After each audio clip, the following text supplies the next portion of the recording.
I'm Cameron Snyder, and I'm an assistant principal at an elementary school. So you can go on the State Department of Education website, and on those websites there are school report cards that give you a lot of information about the school. It tells you demographics about the school, but it also tells you how students perform on statewide assessments. You know, a report card certainly doesn't tell you everything about a school or about a program, but that is a good place to start. A lot of families hear about schools and then try to move into the neighborhood where a school is located because you have to be living in the neighborhood where your school is.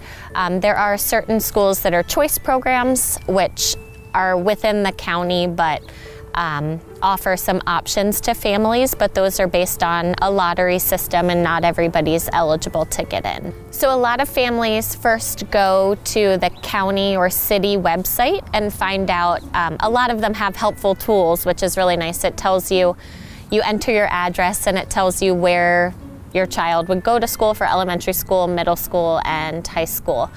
So that's a good place to start, and then kind of the next step is going into the actual school and registering your child. Parents can complete a free and reduced lunch form application, and if their family qualifies for free or reduced lunch, then they would receive that at the school. They can get breakfast, they can get lunch at a reduced or free rate. We do try to give families opportunities for scholarships to different programs that are offered at the school or enrichment activities, so that all children have access and are able to participate in programs even if there is a financial cost to them. So grades are a little bit different depending on the school that you're in.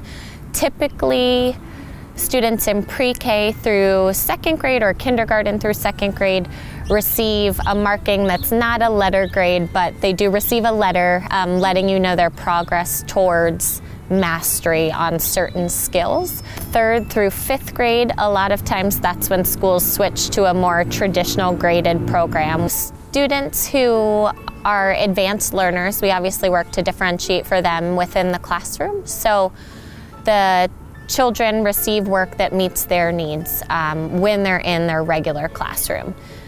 They receive extensions or more challenging work or more open-ended type work to really develop their critical thinking skills and push them.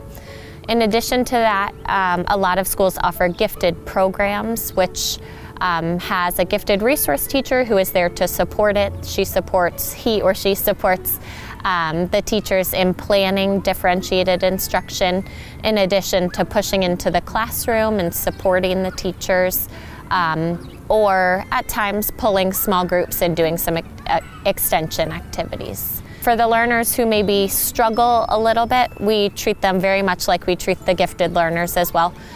So we do everything we can to meet their needs. We differentiate and provide them with instruction that is on their level and appropriate for them, but again is pushing them to be successful and reach their fullest potential. Class size depends on some guidance from the county and the district that you are in. So our classes can range from 24 to 26 students at the elementary level. Typically there are 20-ish students and one teacher, but a lot of schools have additional staff members that are there to support the teacher. So it could be a special education resource teacher, a gifted teacher, resource assistants. So there are other people in and out of a lot of the different classrooms throughout the day, with the exception of kindergarten, where for our district you have one teacher and one classroom assistant in the classroom full-time.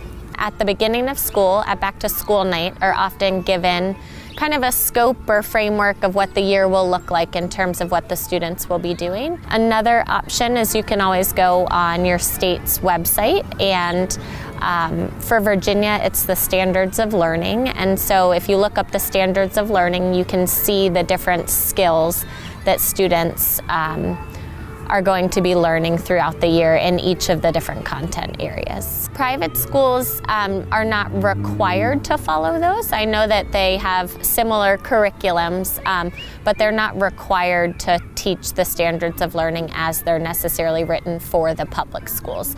So they differ in the sense that they also, at the end of the year, are not required to take the standards of learning assessments. The academic day, we engage students in movement, activity, exercises, because we recognize the value of that.